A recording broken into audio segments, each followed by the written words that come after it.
And so that brings us to this. What's going on, guys? What's happening? How have you been? I hope you guys have been enjoying some of the stuff that I have been putting out here recently. Today's video, just like what you see on the title and everything here, we are going to be diving into an update of some of my live stream equipment. Now, I can tell you that some of the stuff that I'm going to bring out today may not be suitable for all of you guys, but going forward, I think that these products will actually help make some of you guys who do some of these live streams actually get a little better quality than what you may be receiving. Who knows what's going to take place as far as the rest of the year goes as to whether or not we will be shut down again. So I am just giving you some tools to actually prepare yourself for that or for any other projects that you may have come up with going forward. Because some of these things actually serve two purposes, and we'll talk about that as well. So let's get right to it. The last time that you guys saw me set up some stuff for live streams, it was for the iRig Pro. And there's nothing wrong with the iRig Pro. I use it, I've used it in the past and stuff, and it is great.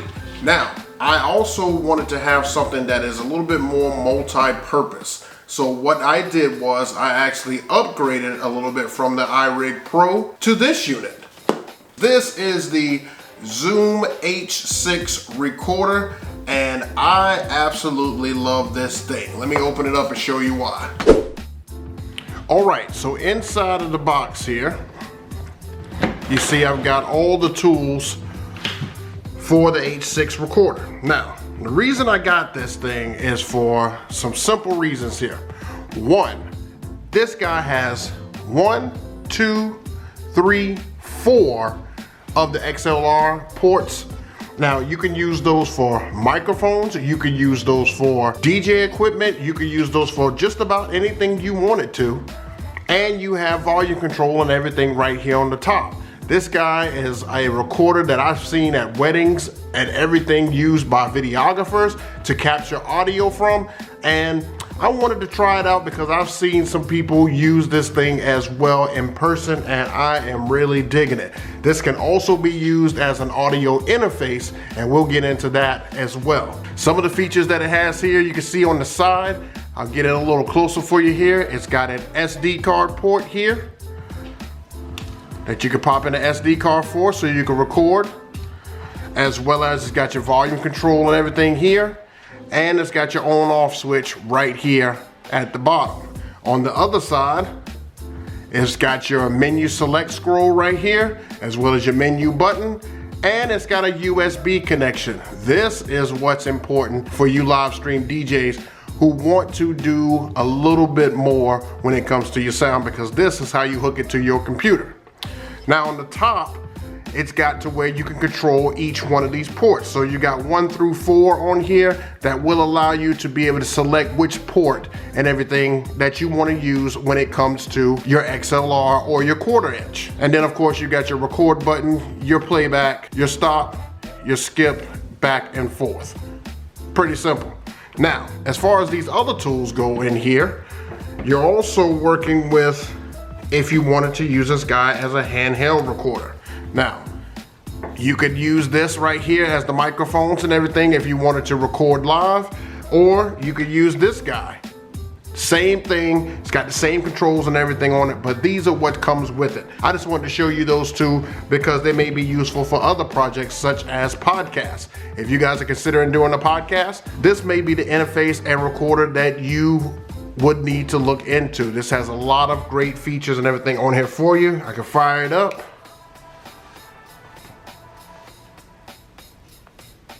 And while it's coming up and everything on here, I'll get a little closer so you can see that. You'll see that it has levels for each one of the different ports on here, so you know that you're actually getting a reading. Now, on the back, it does have the way you can use batteries if you wanted to, or if you're using it as an audio interface and you connect this guy and you connect the USB port on the side to a computer, then it actually uses the phantom power on the unit to be able to power the unit. You won't need batteries and everything for it, which is a plus. because you don't want to be right in the middle of recording something or using it for a live stream and then your batteries drop out, but it does have the possibility for both, which is great. So that's the first piece of gear. All right, so the second piece of gear is actually what you guys are viewing me on right now. I actually picked up a different camera, a newer camera here over the quarantine time, because I wanted to be able to do a little bit more. I wanted to be able to have different angles. I wanted to be able to get a crispy picture. And so I picked up a camera. This is the Canon M50 with a 16mm f1.4 aperture lens connected to it. And it just gives me a very solid image. So from now on, when I do my live streams, you'll see me using this camera, which is a mirrorless camera, and it has a Rode microphone and everything on top that gives you all the volume that you're hearing right now. And I will list all of this stuff down below for you guys, just in case you're inquiring about this. But let me just tell you that I did this piece by piece. I didn't sit there and just splurge a whole bunch of money all at once. Everything came in pieces. And I took my time and I researched through YouTube, through Google, through the actual brand companies that these guys come from. I've researched it all. I've looked at the pros and cons and what best suited me, and I felt like this was the best look for me and stuff at the time. So the next thing that you'll need on here is this piece of equipment. Now, you guys all know this one. I've been bragging about this guy for quite some time.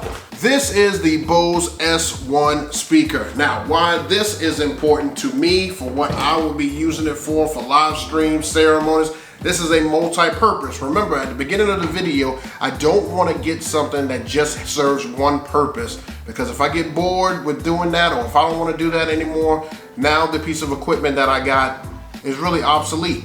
So not only do I use this for my ceremonies, not only do I use this for my DJ career, I also use this for live streams. On the last live stream that you guys saw me do, I actually used this guy as a monitor. I just ran a connection right into the XLR here from my actual mixer, and I had my own monitor in my home. It was sitting right over here when I was doing that last live stream. Just that simple. It gives me another function. Plus, this guy is so portable that you can take it just about anywhere. It weighs next to nothing, and I really enjoy using this particular speaker. I have found so many uses and stuff for it till I have to keep it charged, because I never know how much juice is left in it from the last time that I used it. Love this guy. So that is your monitor. You definitely want to have a monitor when you're doing these live feeds, so you can hear what you sound like from your actual mixer, from your live stream, from your video. This kind of gives you what the audience is hearing. So you definitely want that. All right, on to the next one.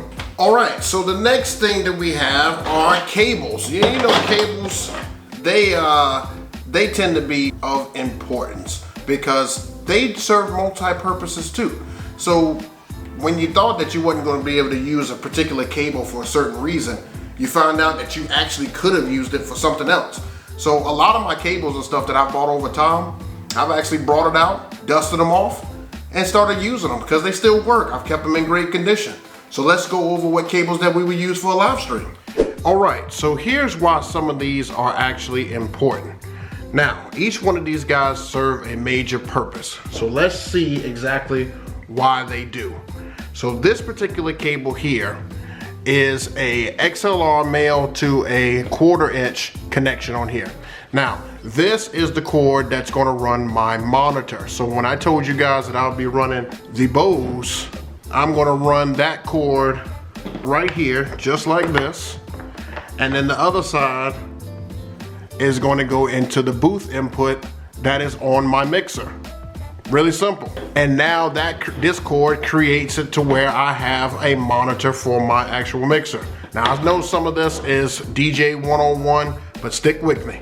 So now this connection here is a USB on one side to a USB on the other side, which is a mini USB. And this is going to connect into the Zoom H6 right here on this slot on the side, and then into the laptop so that it can give it constant power. That's the whole reason for this, is so it doesn't lose power right in the middle of my live sets. This just makes it 10 times easier. You just connect that port right in there, connect it right into your laptop. So I've got it actually a pretty long cord because this allows me to be able to move this thing around so I don't have to stay, you know, close to it. I can actually move back from it. I can set it off to the side. Just gives me some room here. So I got, I think this was a 10-foot cord. This is a 10-foot cord here. All right, so for my camera that I spoke about, this is the dummy battery for the Canon M50 with the power cord. So basically, you take the battery out of the bottom of the Canon M50, you put this dummy battery in. Once you close the door, there's a hidden door at the bottom of the Canon M50. You take it, put it in there and plug it up, and now you have constant battery to where you're not running out of power in the middle of what you're actually saying or what you're actually doing. So this allows you to be able to keep the camera going the whole entire time while you're putting on a show for your audience and not lose any type of image. Perfect for what I need. So you put that to the side.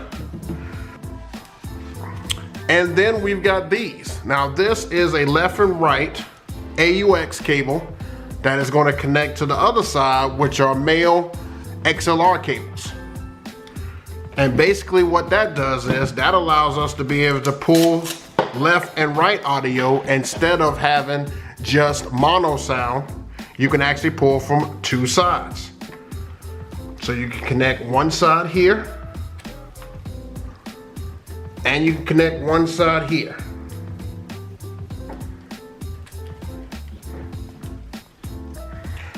Then these two auxiliary cords go into the back of your mixer, and that allows you to be able to bring sound into the Zoom H6. It picks it up, you'll see it pick it up on here, and then go out to your computer to be able to record it. So when you turn this guy on, and I'll see if I can get it closer here. Now, if I had this connected into this cord here, the USB, and you're going to go to menu. I don't know if you guys can see that, but it's menu. There we go. And you want to scroll down.